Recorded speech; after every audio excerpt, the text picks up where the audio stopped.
హైదరాబాద్లోని HK permanent makeup clinic, HK hospitals పై తప్పుడు సమాచారం దుష్ప్రచారం చేస్తున్న యూట్యూబర్లు, వ్యక్తులపై తెలంగాణ హైకోర్టు, సైబరాబాద్ పోలీసులు కఠిన చర్యలు తీసుకున్నారు. కేపీహెచ్బీ పోలీస్ స్టేషన్లో 2025 జూన్లో నమోదైన ఎఫ్ఐఆర్ ఆధారంగా పోలీసులు విస్తృత దర్యాప్తు జరిపారు. ఈ దర్యాప్తులో హెచ్కే గ్రూప్ ప్రతిష్టను దెబ్బతీయడానికి కొందరు వ్యక్తులు ప్రణాళికాబద్ధంగా డిజిటల్ కుట్ర నడిపినట్లు స్పష్టమైంది.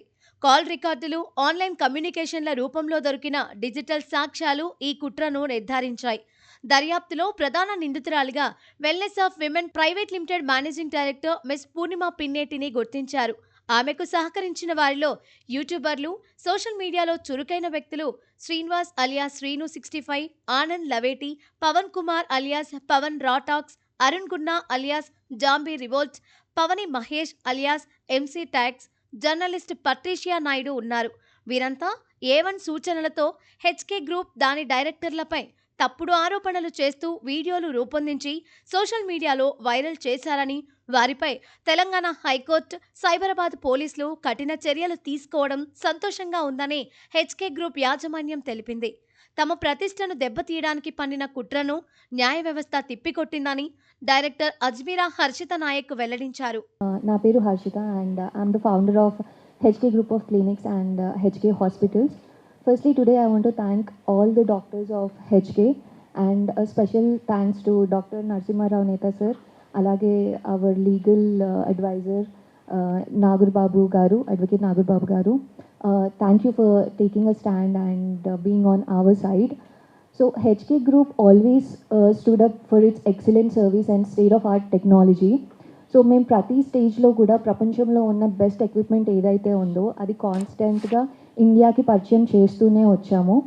సో పర్మనెంట్ మేకప్ అనే కాన్సెప్ట్ని హైదరాబాద్లో ఫస్ట్ ఇంట్రడ్యూస్ చేసింది హెచ్కే అండ్ ఈవెన్చువల్లీ అక్కడి నుంచి మేము కాస్మెటాలజీకి ఎప్పుడైతే ఎంటర్ అయ్యామో USA, కొరియా ఇలాంటి కంట్రీస్లో ఎంతో పాపులర్, ఎంతో ఫేమస్ అయిన ఆప్టిమస్, ఎవాల్వ్, మార్ఫియస్ 8 లాంటి చాలా అడ్వాన్స్డ్ టెక్నాలజీని ఇండియాకి ఇంట్రడ్యూస్ చేసిన అతి తక్కువ క్లినిక్స్లో హెచ్కే ఒకటి అని చెప్పొచ్చు. స్టార్టింగ్లోనే ఇంట్రడ్యూస్ చేసింది.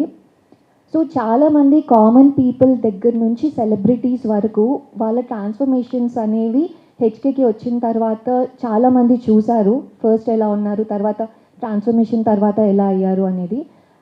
అలాగే హెచ్కేలో మేము యూజ్ చేసే కన్జ్యూమబుల్స్ కూడా ఏవైతే ఉన్నాయో ఇవన్నీ కూడా మేము చాలా వరకు కొరియా నుండి మా పేరుతోటే మ్యానుఫ్యాక్చర్ కంపెనీతోటే హెచ్కే గ్లోబ్ అనే పేరుతోటే మ్యానుఫ్యాక్చర్ చేయించుకొని ఇండియాకి ఇంపోర్ట్ చేసుకోవడానికి ఏవేవైతే లైసెన్సెస్ ఉండాలో లాఫుల్గా అన్ని ఆ లైసెన్సెస్ తో పాటు వాటిని ఇంపోర్ట్ చేసుకొని మేము ఇక్కడ ఇవి యూజ్ చేస్తున్నాము.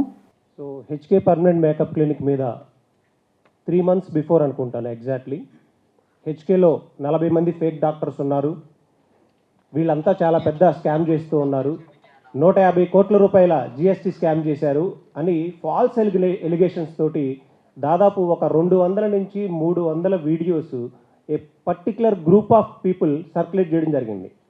సో దానికి సంబంధించి హైకోర్టులో రిట్ పిటిషన్ ఫైల్ చేయడం జరిగింది.